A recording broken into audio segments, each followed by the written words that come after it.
오늘 하나님의 말씀 베드로전서 5장 7절에서 9절까지 말씀, 신약성경 383페이지 끝부분에 있습니다. 다 찾으신 줄 알고 제가 받들어 봉독하겠습니다. 너희 염려를 다 주께 맡겨버리라. 이는 저가 너희를 권고하심이니라. 근신하라. 끼어라. 너희 대적 마귀가 우는 사자같이 두루다니며 삼킬 자를 찾나니 너희는 믿음을 굳게 하여 저를 대적하라. 이는 세상에 있는 너희 형제들도 동일한 고난을 당하는 줄을 알미니라. 아멘. 오늘 본 말씀을 중심으로 해서 너희 염려를 다 주께 맡겨라 라는 제목으로 말씀을 나누고자 합니다. 여러분은 이 세상의 삶에 대해서 어떻게 생각하십니까? 행복한 길이라고 생각하십니까? 아니면 험난한 가시밭길이라고 생각하십니까? 성경은 이에 대해서 말씀하고 계시는데, 성경은 행복한 부분과 험악한 부분 모두 겸하고 있다고 말씀하십니다.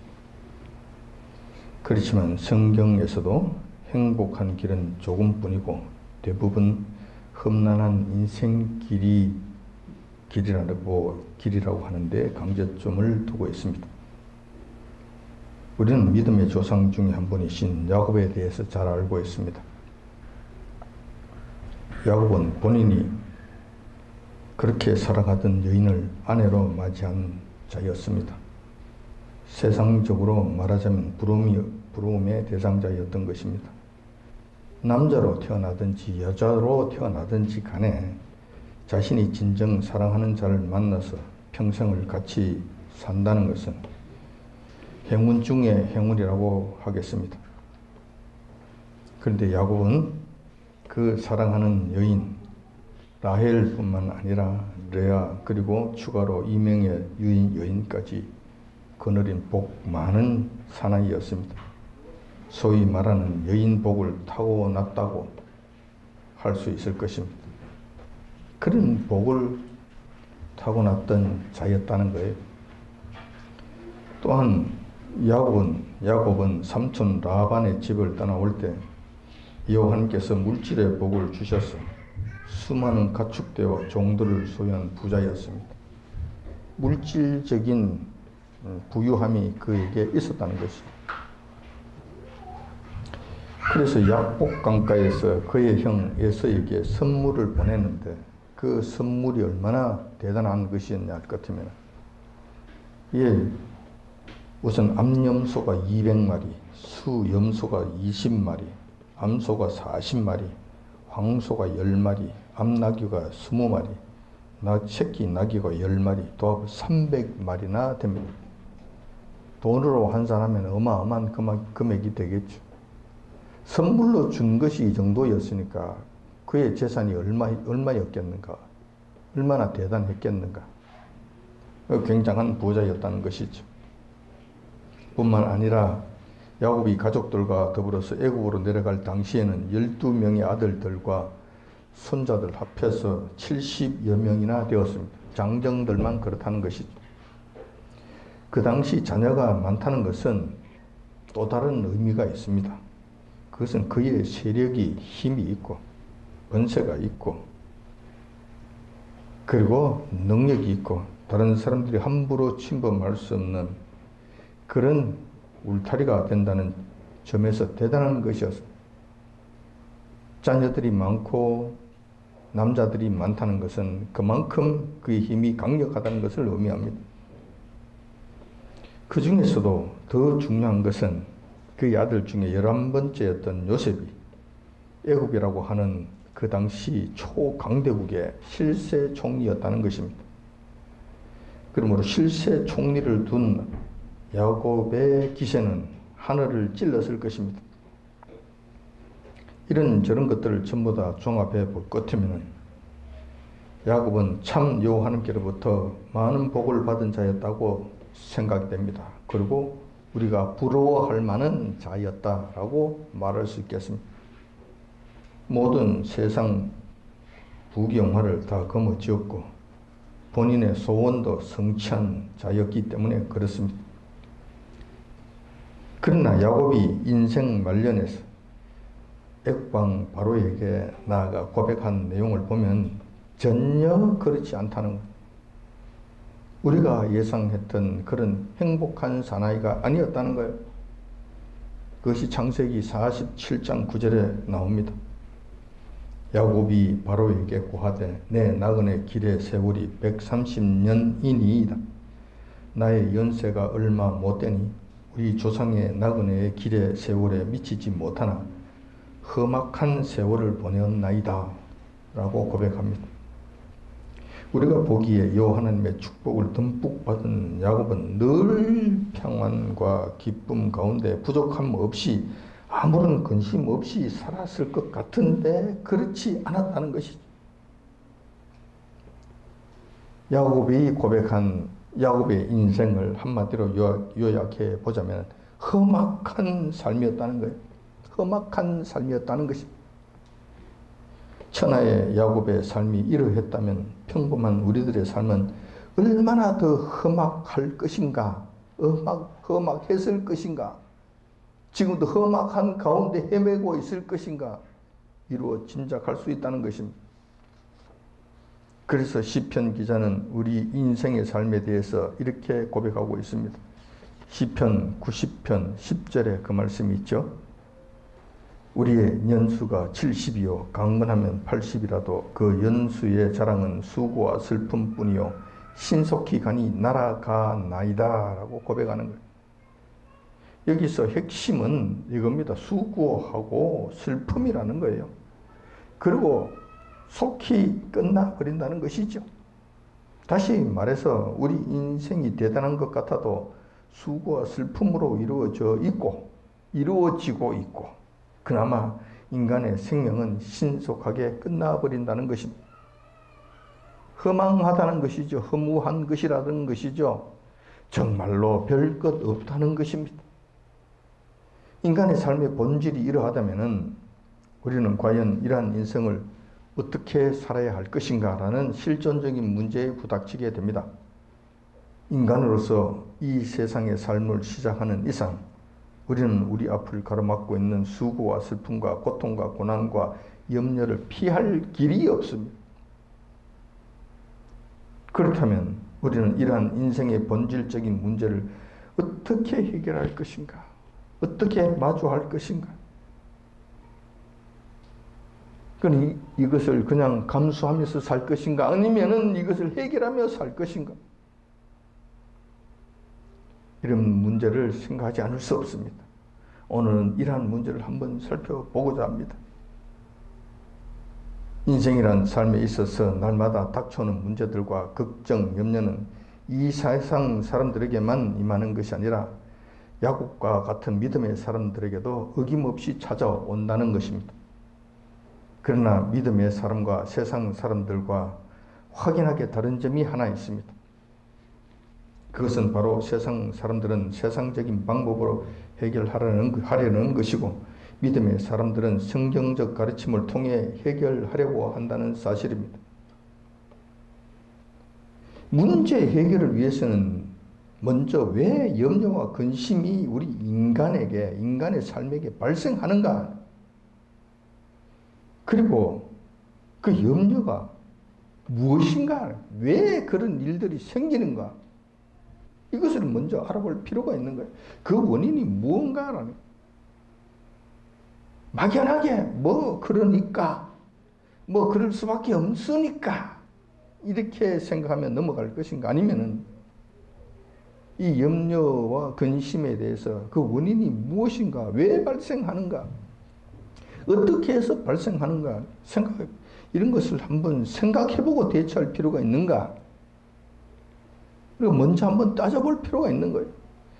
염려라고 하는 것은 첫 번째 앞날에 대한 불안감입니다. 앞날에 대한 불안감.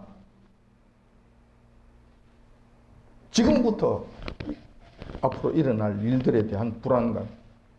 그런데 두 번째 뭐가 있느냐 하면 두 번째 그 불안감의 문제를 내가 해결할 수 없다는 거예요.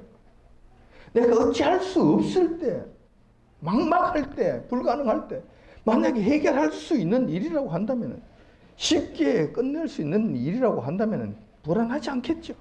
근데 내가 할 수가 없어. 내 능력의 한계를 벗어나. 이 두 가지 문제가 합쳐지면은 그때 염려가 생기게 됩니다. 이때 염려가 발생하게 된다는 거예요. 자, 그렇다면은 해결할 수 있는 방법도 생각해 볼 수 있을 것입니다. 근원적으로 어떻게 해야만 이것을 해결할 수 있을 것인가? 원인을 알았으니까 그 원인을 해결하면 되지 않겠습니까? 이런 부분에서 이 염려 문제를 접근해 가 봐야 된다는 거예요. 자, 그럼 여기에 어떻게 해야 될 것인가? 그건 나중에 제가 말씀을 드리겠고. 우선 이것을 처리한 방법이 있어서 세상 사람들과 믿음의 사람들하고는 차이가 있다고 말씀하셨습니다. 말씀을 드렸습니다. 근데 그 염려와 근심, 걱정이 몰려오는 것은 믿음의 사람이든지 세상 사람들이든지 차별하지 아니하고 몰려온다는 것. 똑같이 몰려온다는 것. 몰려오는데 해결하는 방식이 다르다는 거예요. 먼저 세상 사람들의 해결 방식을 한번 살펴보겠습니다.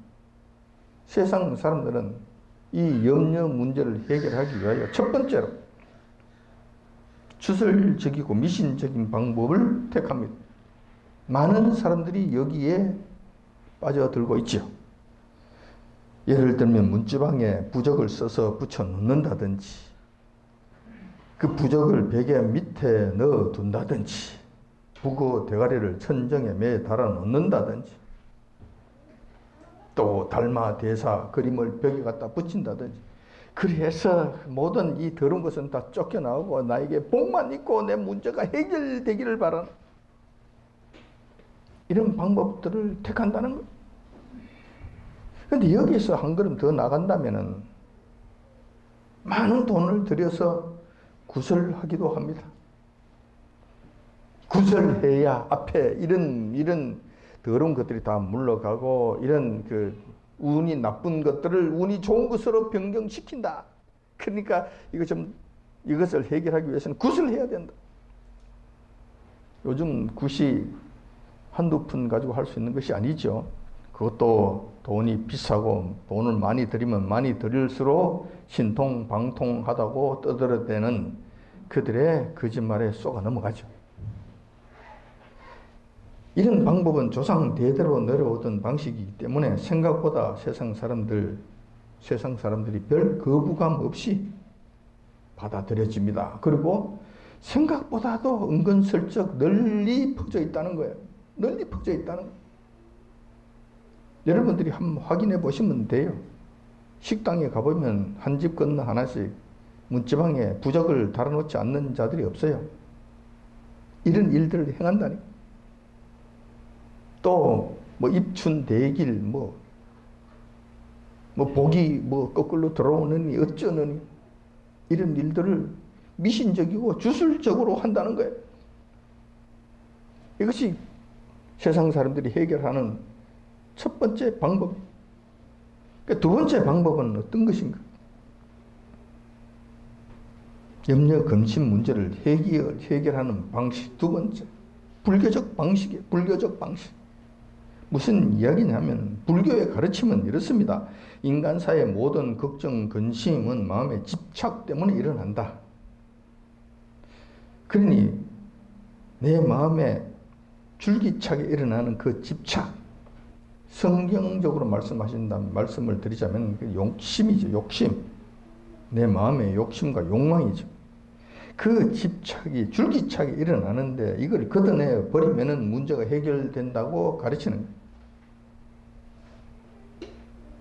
그래서 그 집착을 완전하게 걷어내 버리기 위한 수단으로 명상과 참선을 권장합니다. 명상을 해, 참선을 하라니까 그냥 앉아서 그냥 내 마음을 수양하라고, 닦으라고, 어떻게 내 안에 모든 집착이 사라질 때까지 벽 보고 앉아 있으라고.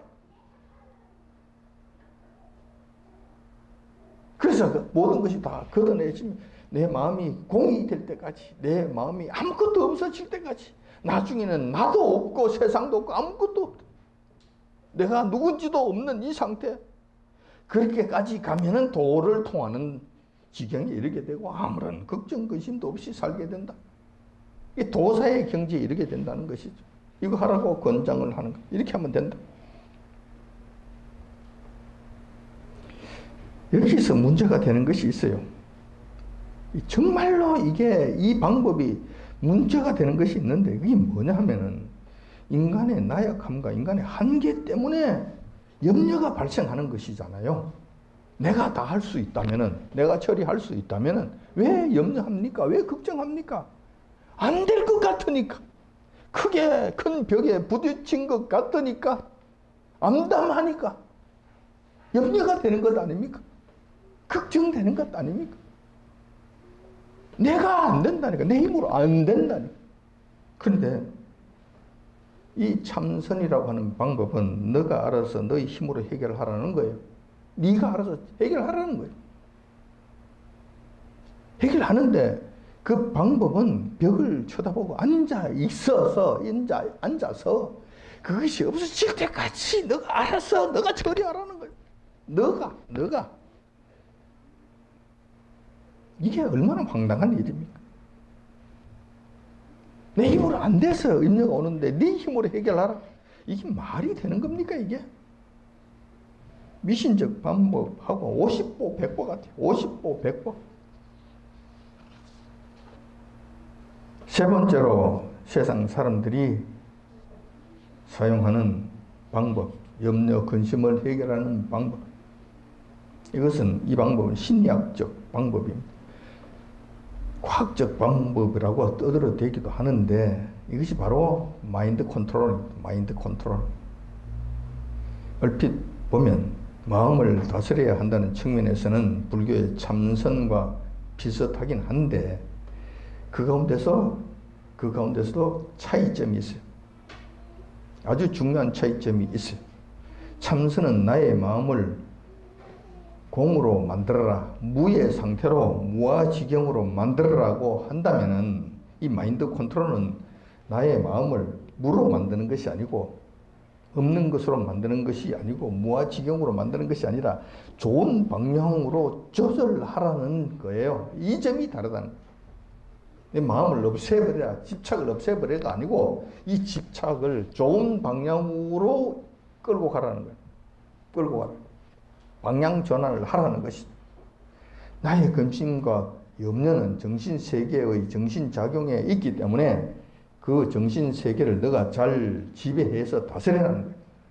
쓸데없는 부분은 좀 걷어내기도 하고 또 잘못된 부분은 바로잡기도 하고 부정적인 사고는 긍정적인 사고로 바꿔라. 잘 된다고 이야기해라. 그래 해서 자기 체면을 걸어라. 그렇게 하면은 걱정, 근심이 사라지게 되고 잘 될 거다. 이런 내용이 막연하기는 마찬가지. 이렇게 세상적 방법을 종합해보면 크게 두 가지가 됩니다. 하나는 너가 알아서 너의 힘으로 해결하라는 마인드 컨트롤도 그런 것이고 참선도 그런 거예요. 네가 알아서 하라는 거예요. 네가. 또 다른 하나는 나의 힘이 아닌 외부의 힘을 의지하라고 하는 것인데 그 외부의 힘이라고 하는 것이 주술적인 방법, 미신적인 방법이라는 거예요. 밑도 없고 끝도 없고 어떤 근거도 찾을 수 없는 그런 방법이라는 거예요. 허망하기 짝이 없는 거예요.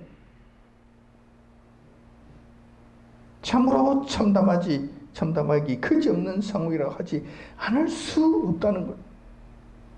여러분들이 생각할 때 이런 방법으로 이 근심, 걱정을, 염려를 다 털어볼 수 있겠다고 생각하는가? 될 것 같은가? 이 세상적인 방법으로 될 것 같은가? 한번 생각해 보세요. 여러분들도 생각이 있다면 한번 판단해 보시라는 거예요. 될 것 같은가? 안 될 것 같은가? 이것이 된다면 세상 사람들 걱정, 근심 안 하고 살겠지. 염려가 없겠지. 전부 다 웃으며 살겠지. 근데 그렇지 않잖아요. 갈수록 염려는 더 커지고 고민으로 자살하는 사람들은 더 늘어나고 있고 그 마음의 상태는 점점 더 황폐해지고 있는 것을 우리가 지금 목격하고 살고 있는 거잖아요. 그러니까 그거 안 된다는 이야기지. 안 된다는 이야기지. 그렇다면 성경적 방법은 무엇인가? 성경에서는 뭐라고 말씀하시는가? 염려를 어떻게 해결하라고 말씀하시는가? 어떻게 해결할 수 있다고 말씀하시는가? 성경적 방법은 너무나 간단합니다. 복잡하지 않습니다. 단순합니다. 한 가지 방법만 있습니다. 한 가지. 아주 단순합니다.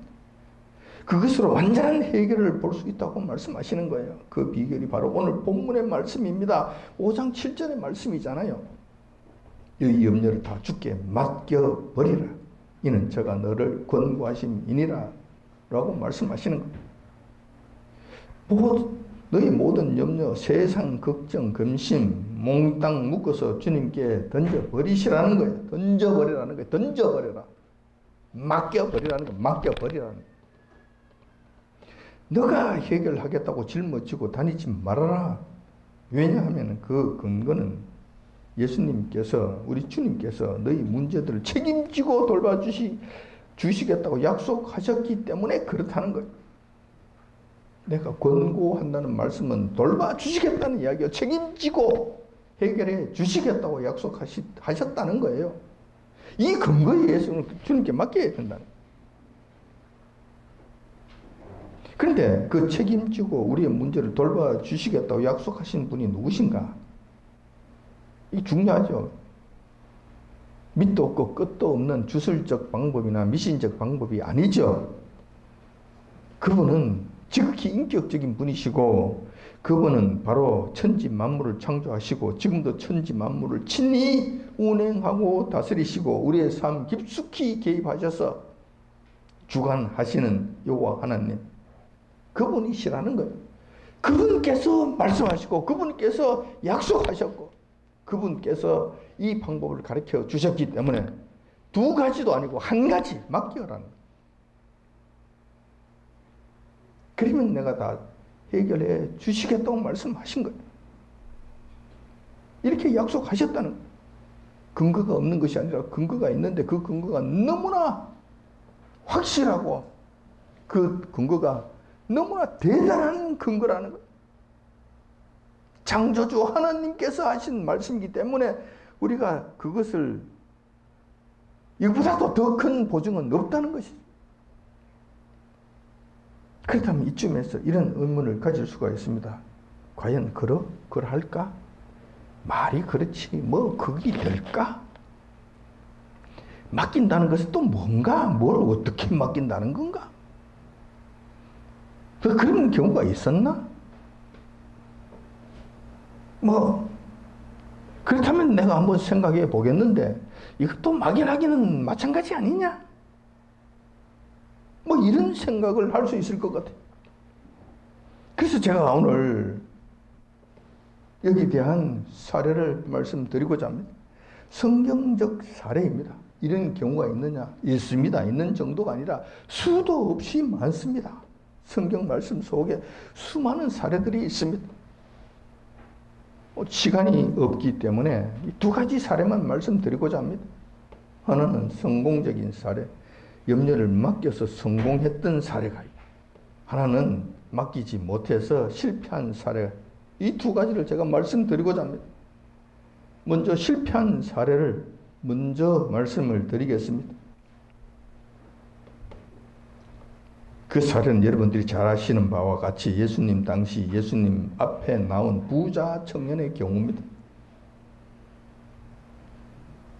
그 부자 청년은 세상적 관점으로 본다면 어느 하나 부족함이 없는 자였습니다. 유대 관원이었으며 국회의원 정도 되는 상당히 신분이 높은 자였습니다. 뿐만 아니라 또한 부자였습니다. 부족할 것이 없었지요. 뭐 하나 빠지는 것이 없는 그런 자였습니다. 보면은 행복할 것 같아요. 근심, 걱정하고는 어울리지 않는 자 같아 보입니다. 그런데 그는 날마다 그의 마음을 무겁게 짓누르는 불안함과 공허함, 채울 수 없는 영적 공허함, 이런 것들로 가득 차게 된 거예요. 항상 염려, 걱정이 그를 떠나지 않았다는 거예요. 견딜 수 없는 상황이 됩니다. 내가 돈은 좀 있지만 앞으로 어떻게 될 것인가? 내 영혼은 어떻게 될 것인가? 앞으로 내 이 유대의 관원이라는 이 직책은 계속 유지할 수 있을 것인가?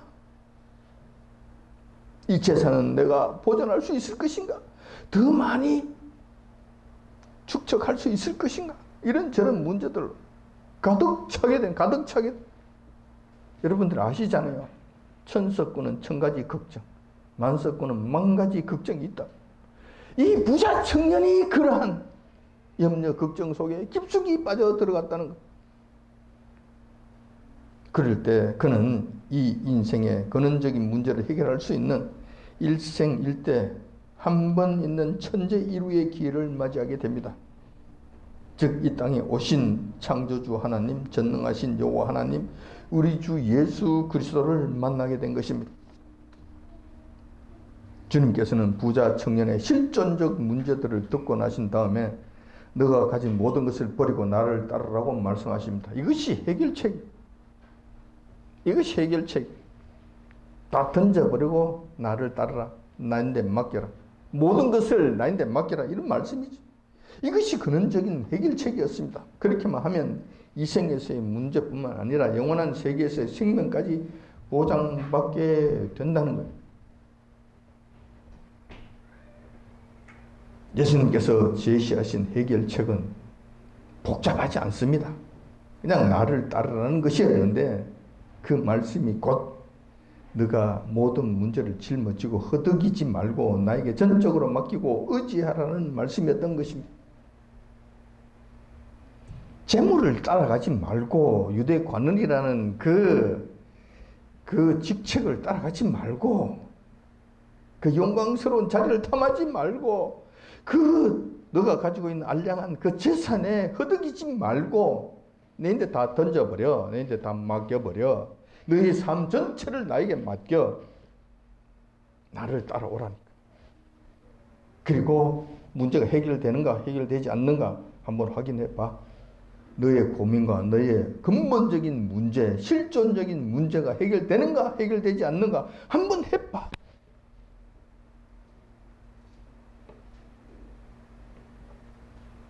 그런데 매우 안타깝게도 그 부자 청년은 주님께 모든 문제를 맡기는 것을 선택한 것이 아니라 주님 앞에 내놓은 모든 문제들을 다시 싸질머지고 돌아가는 것을 보게 됩니다.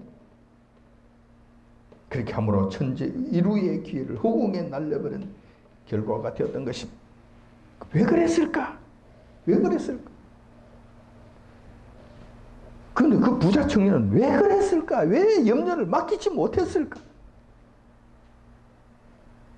뻔하지 뭐. 결국은 우리 주님 앞에 맡기지 못했다는 것이고, 맡기지 못했다는 것은 예수님을 신뢰하지 못한다는 것이고, 예수님을 신뢰하지 못한다는 것은 예수님 말씀을 믿지 못했다는 것입니다.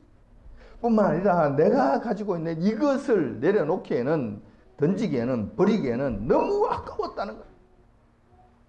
우리 주님의 말씀보다는 내가 가지고 있는 현실적인 물질, 없어져 버릴 것, 이거 사라져 버릴 것 같은 이 권세, 이것이 그에게는 더 중요했다는 것이. 결국은 이 청년은 믿음의 문제였다. 주님을 의지하고 주님 말씀에 순종할 수 있는 이 믿음이 없었다. 주님을 전적으로 의지할 수 있는 이 주님께 모든 것을 맡길 수 있는 이 믿음이 없었다는 거예요. 이렇게 해서 실패한 거예요. 이 천재일우의 기회를 놓쳐버린 거예요. 반면에 주님께 전적으로 맡김으로 성공한 사례도 있습니다. 이번 경우는 다니엘의 세 친구의 경우입니다. 여러분들이 잘 아시는 사드락, 메삭, 아벤누고의 경우이죠. 다니엘의 세 친구들은 당시 천하를 호령하던 바빌론 제국의 포로 신세였습니다. 말이 포로지 거의 노예 상태라고 보면 됩니다. 그들의 생명이 바로 바벨론 느부갓네살 왕에게 전적으로 달려 있었던 거예요. 바벨론 느부갓네살 왕이 손가락 하나만 까딱하면 죽는 신세예요. 이러면 죽는 거예요. 이렇게. 이러면 살고 이러면 죽는 거예요. 이 신세에 있었던 자들이 어느 날 느부갓네살 왕이 칙령을 내려서 왕의 신상에 절하지 않는 자는 다 풀무불에 던져버린다고 그렇게 선포를 합니다. 그러나 이 세 명의 친구들은 신상에 절하지 않고 신앙을 지켰습니다. 이 사실이 바벨론 경찰에 의하여 적발되죠. 그리고 그 세 명은 느부갓네살 왕 앞으로 끌려오게 됩니다. 왕이 세 명의 친구에게 호령합니다. 너가 짐짓 절하지 아니하였느냐? 짐짓이라고 이야기하는 이 말씀은 고의적으로 절하지 아니하였느냐라고 묻는 거예요. 실수로 안 했는 것이냐, 모르고 안 했는 것이냐, 아니면 알고도 너가 고의적으로 안 했느냐, 이걸 묻는 거예요. 그러면서 너 신상에 절하지 않으면 반드시 내가 풀무불에 던져 넣는다. 7배나 더 뜨거운 풀무불에 내가 던져 넣어 버린다. 그래서 너희들이 흔적도 없이 사라지게 한다. 그래도 절하지 아니하겠느냐 하고 으름장을 놓습니다. 이것은 이때 바벨론 왕이 느부갓네살 왕이 이렇게 명하는 것은 으름장이 아니고 공갈 협박이 아니죠. 지금 손가락 하나에 지금 달려 있습니다. 이런 순간에 그건 가는 거예요. 지금 죽는단 말이에요. 바로 던져진단 말이에요. 자, 이 순간이 세 명의 친구들에게는 인생 최대 위기를 맞이하는 시간이 되었고, 그게 달라는 염려, 근심에 부닥치게 됩니다. 여러분, 이것보다도 더 극심한 염려 있겠습니까? 이거보다 더 불안감 있습니까? 이보다도 더 극심한 공포감이 있겠습니까? 염려는 항상 불안감과 공포감 동반해서 오는 겁니다. 그러니까 힘든 것이죠. 괴로운 거예요. 여러분, 이거보다도 더 극심한 것이 있겠습니까? 이거보다 더 큰 염려가 있겠습니까? 지금 당장 눈앞에 보이는데. 부자 청년은 자기가 가지고 있는 이 물질 던져버리면 돼요. 생명을 요구하지 않았다니까, 우리 주님께서. 그의 생명을 요구하지 않았단 말이에요. 거기에 비해서 이 세 명의 친구들은 이 물질 정도가 아니죠. 자기의 지금 자리 정도가 아니죠. 권세 정도가 아니죠. 생명을 내놔야 되는 거예요. 생명. 그것도 지금 바로 눈앞에. 그 공포스러운 풀무불 앞에서 지금 이것을 결단해야 됩니다. 이 염려, 이 근심, 이 문제, 실존적인 이 문제, 해결해야 되는 문제가 생긴 거예요. 젊은 청년이잖아요. 나이가 한 60, 70, 80 정도 되면 지금 죽어도 내가 아까울 것 없지. 자식들 다 출가시키고 지 앞가림하며 살고 내 후손들도 있는데 내 죽어도 아까울 것 없어. 앞으로 살아봐야 내가 얼마나 더 살겠어. 그럼 괜찮아. 할 수도 있어요. 나이가 들었으면 그럴 수도 있어요. 근데 지금 한참 팔팔한 청년이잖아요. 앞날이 천리 같은 구만리 같은 청년이잖아요. 이것을 던진다. 이게 쉽겠느냐. 이걸 앞에 두고 있다. 이것을 내놔라고 했을 때 이 염려와 이 근심과 걱정과 불안과 공포가 얼마나 대단했겠는가. 이거보다 더 큰 염려가 있겠는가. 여러분들의 삶에 있어서 없지요. 이보다 더 큰 염려는 없습니다. 그런데 그들은 어떻게 했는가?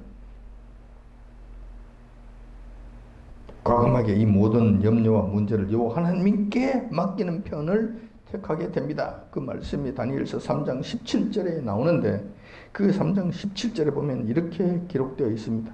우리 하나님께서 우리를 극렬히 타는 풀무 가운데서 능히 건져내시겠고 라고 고백합니다. 우리 주님께서 하신다 이거예요. 우리 주님께서 하시니까 주님께 맡긴다는 거예요. 내 생명을 주님께 맡긴다는 거예요. 불불에 던지는 그것도 주님께 맡긴다. 전적으로 맡긴다는 것이 누구에게? 우리 주님께. 뭐 허망한 주술적 방법이 아니죠. 허망한 그런 미신적 방법이 아니죠. 살아계신 여호와 하나님께 맡긴다고 고백하면서 그 일을 그렇게 택한 거예요. 결과가 어떻게 됐습니까? 여러분들도 잘 아시는 바와 같이 신적 손길을 통한 불가사의한 구원을 얻게 되었다는 것을 여러분들이 보게 됩니다. 목격하게 됩니다. 문제 해결이 됐습니까? 해결됐지요. 해결만 됐습니까?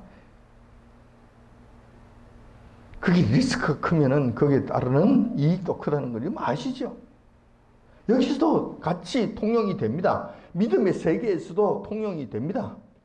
이 세 친구들이 목숨을 건 이런 믿음을 보였기 때문에 거기에 따른 보상도 크다는 거예요. 그들이 얼마나 존귀한 자가 되었습니까?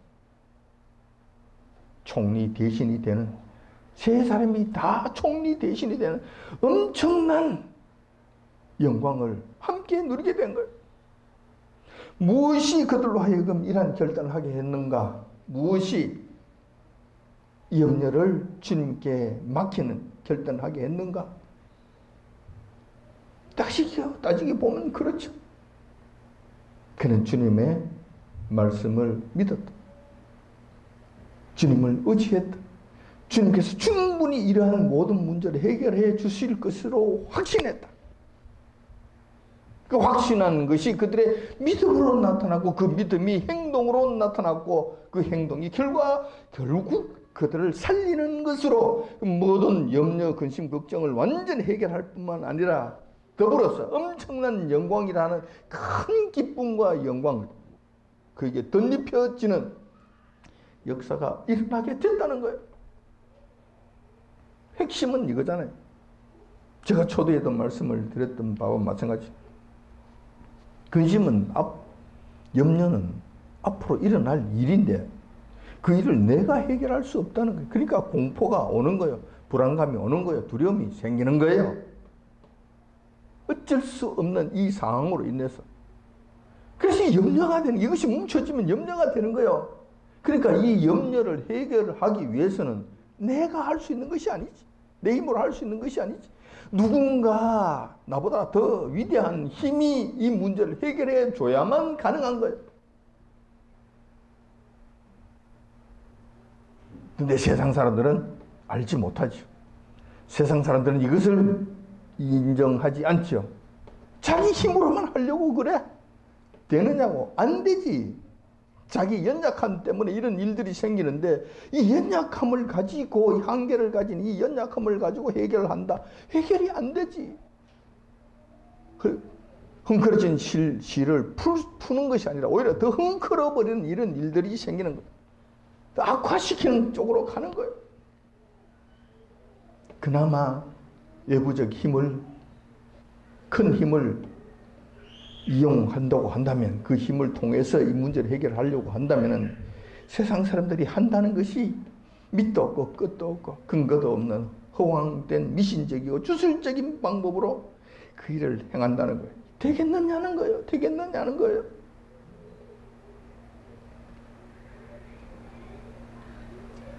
이 문제를 해결하기 위해서는 해결할 수 있는 전능하신 분께 맡겨야 된다. 맡기면 된다. 이 외에 다른 방법 없다. 이것이 유일한 해결책이 된다는 거예요. 성경 말씀을 통해서 보면은 누구는 염려를 주님께 맡김으로 인해서 성공했고 누구는 맡기지 못함으로 실패했습니다. 그렇다면 무엇이 문제고 무엇이 성공과 실패를 가르는 관건이 되었던 것인가? 실패하는 자는 주님께 염려를 맡기지 못함으로 인한 결과였습니다. 맡기지 못했다는 것은 주님을 의지하지 않았다는 것이고, 주님을 의지하지 않았다는 것은 주님을 믿지 못했다는 것을 의미합니다. 그러므로 결국은 자기 힘으로 해결하겠다는 것으로 가서 멸망당하는 거예요. 끝이 나는 거예요.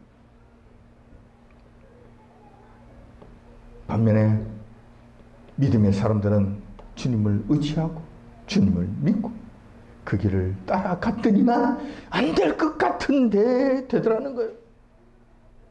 근원적인 문제가 해결되더라는 것입니다. 결국 우리의 내면을 살펴보면 염려를 해결하지 못한 근저에는, 그 근거에는 불신의 문제가 있다는 것입니다.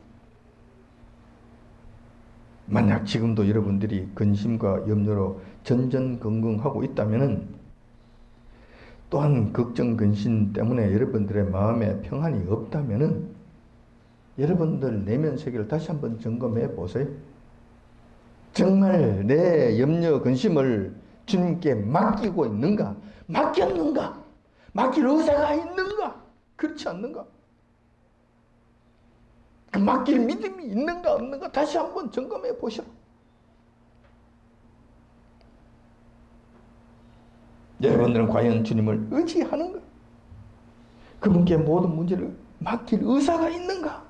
진정 우리 주님을 믿고 주님께서 우리의 모든 문제를 해결해 주실 것으로 확신하는가? 이러한 순전한 믿음이 있는가? 한번 점검해 봐야 된다는 것입니다. 만약에 이런 믿음이 있다면 여러분들에게는 염려, 근심이 없을 거예요. 이 땅에 사는 날 동안 인간들이 완전하지 못하기 때문에 완전하게 싹 없어졌다고 이야기할 수는 없겠지만 그것이 여러분들을 흔들어댈 정도로 남지는 않았을 거예요. 분명히 그 정도는 안 된다는 거예요. 반면에 여러분들이 그런 염려, 근심이 없는 상태에서 주님께서 해결해 주시겠지. 주여 도와주옵소서. 그리고 맡기고 내 마음에 평안이 있다면, 넘어지지 않을 정도로 내 평안, 웃을 수 있을 정도의 평안이 나를 주관하고 있다면은 여러분 지금 잘 가고 있는 거예요. 잘 하고 있는 거예요. 성경은 믿음의 사람이라고 해도 염려, 근심이 없다고, 또 염려, 근심이 오지 않는다고 말씀하지 않습니다. 염려, 근심은 운명적으로 다가옵니다. 그렇지만 그것을, 그 문제를 어떻게 해결하고 처리하느냐에 따라 삶의 질의 차이가 극명하게 달라지고 있다는 사실을 기억하시기 바랍니다. 주님께서 말씀하셨습니다. 수고하고 무거운 짐진 자들아 다 내게로 오라. 내가 너를 쉬게 하리라고 말씀하셨습니다. 약속하셨습니다. 이 말씀을 여러분들 믿습니까? 이 말씀이 진정 그러하다고 확신합니까? 지금부터라도 주님께 모든 염려를 맡겨서 평안한 삶을 누리시길 주님의 이름으로 축원드립니다. 아멘. 기도하겠습니다.